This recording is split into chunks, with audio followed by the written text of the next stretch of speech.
We'll start off by saying this is not a watercolour tutorial. This is my other love, which is kind of Star Wars and all those classic films that we were brought up with as a kid. I love all this Star Wars and Ghostbusters. We've got the Proton Pack here, got the Star Wars Episode 1 pinball machine here. Now, Disney have recently released this to celebrate 25 years of Star Wars Episode 1 in the cinemas. It's been re-released in the cinemas as well, but this is the Legacy Lightsaber from Disney. You can buy it online. There's still, as the end of May 2024, these are still available. There's only 7,000 of these been made, so do jump on and pick them up. Is it worth £370 UK?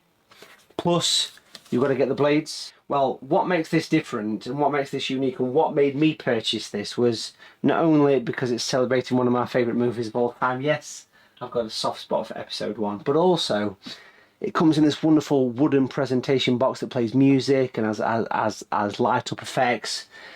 But out of all the lightsabers that I've collected over the years, this was the one I always wanted, and it's been in stock, it's been out of stock, it's been in stock, and it was the one. And as soon as I saw this, I jumped on it. It's a limited edition, 7,000 copies. Let's unbox this together and take a look. So here it is, the anniversary edition of the Darth Maul twin bladed lightsaber. Now this is just a hilt. It's just a hilt, which is the handle. The blades are separate. You can use any Galaxy's Edge blades will fit in this. The 20, I think they do a 26. They do a 36. They do a 31. I believe this is the 31. These are the ones they've released. I mean, it's always harder to get stuff here in the UK. And the overhead camera here is the actual box itself. So a lovely, nice quality wooden box here. Really well presented. Now apparently when you take this open, it'll start playing music for Duel of the Fates, one of the songs from the Episode 1 soundtrack.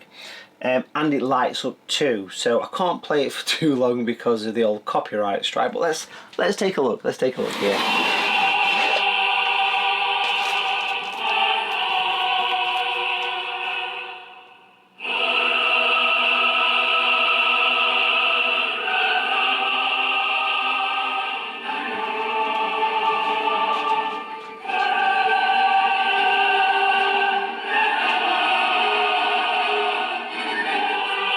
What a beautiful thing, what a beautiful presented thing. You can see the certificate of authenticity. This is the sound unit here.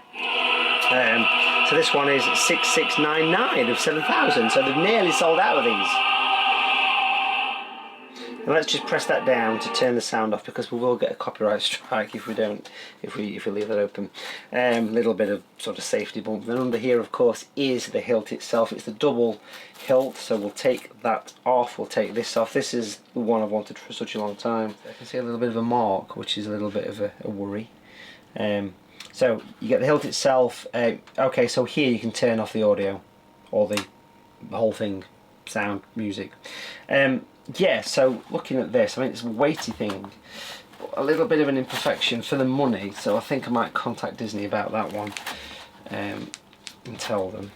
You'd expect it for nearly 400 UK pounds. What a weighty one. Can you see the little sort of quite a deep scratch there, to be fair, on the paint there, which needs a little bit of a... So apparently it's pretty much an exact replica of the original one that came out, with the only exception that the end, the emitter here, is kind of more of a metallic rather than a brushed metal. You can separate these as well. You can separate them, and you can have them as single sabers, and these are the bottoms of them, so you've got that option as well. You've got the Allen key to do that, to lock them in place. So yeah, that is a little bit rough. I must admit that the engineering here, you can see that is really quite crude. Of course the end cap's coming out for the blades to go in. So let's get a blade in this and take a look. And then here is the new blades. There's actually, obviously you need two for this. Now these do work on any of the Galaxy's Edge, the Disney lightsabers, not the Hasbro one. They come in quite a nice presentation box actually. There you go, so that's quite nice. So these are the 31. So we'll get these popped in and we'll see what happens and see how this thing works. But at the minute you can't turn this on unless you've actually got blades in, I don't think. I have just also spoke to the free phone number for Disney store here in the UK about that little imperfection. It's not huge, if I'm being honest, but it's there. This thing really rammed in, but I think it's got to be. It's pretty weighty as well.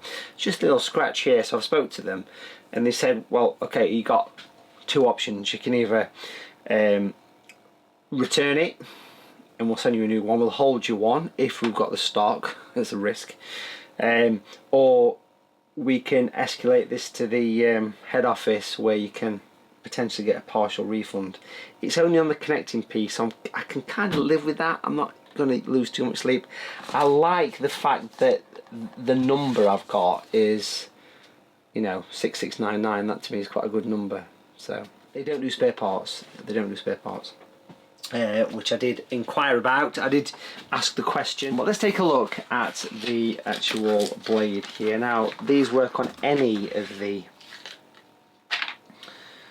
Galaxy's Edge lightsabers. So there's two of these. I'll get these unboxed, I'll pop them in, turn the lights off, switch it on, and see how vivid red this thing is. And I might play some pinball. So a few more things to note before we dismantle. The belt clips are here. One on each, because you can use these as single sabers. The little plastic cap comes off. There's a little storage compartment for those, potentially in the box. And then we've got the 31-inch. Yes, I've got that right. You pop them in and turn, I believe, and it should make a. I think batteries are already in. Yeah, they are. So it's made a sound already. And this is not the biggest studio in the world, so in we go. Makes a sound. There we are. So we're in, and look at the size of this thing. This thing is huge. That side must already be on. Switch this side on. It's a shame there's not one button that turns both on, so you can't do the famous Darth Maul where he stands like this and it comes on. It's got a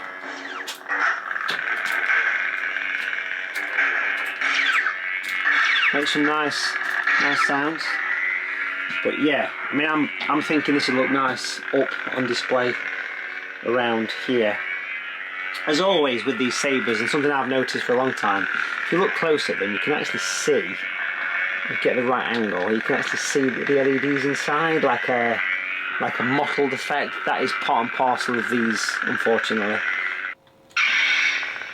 It's a lovely red, actually. There we go. So a nice set. I can't swing it around, so there just isn't the space for it. It is a huge thing, but I think for me it'll probably end up living in the box, living in the cardboard box. But you can possibly see what I'm saying about the LEDs. You can see you can see the banding. That is normal for all of these lightsabers. No kind of special blade effects on this apart from sort of when it hits detects a jolt, it kind of flashes. Probably quite hard to see, but all in all, a very nice looking saber, a nice little toy to have. Now, what you can do with this as well is you can actually take them apart, pop that to one side, and under here is a bottom section, because you can have them as a single lightsaber, which in the movie often you'll see the scene where Darth Maul gets the lightsaber chopped in half. Again, we'll take away the cap and pop this in. I love the sound it makes when you put it in, as the actress said to the bishop. See you later. It's quite cool. Lock it in with a little twist, and now we have a single, which is much more manageable. There we go. Obviously a lot louder as well. Putting in the mic. It just flash, makes the sound. But even that on its own is a cool one. I believe when this first came out, the Darth Maul saber first came out, you had to buy them separately, I believe.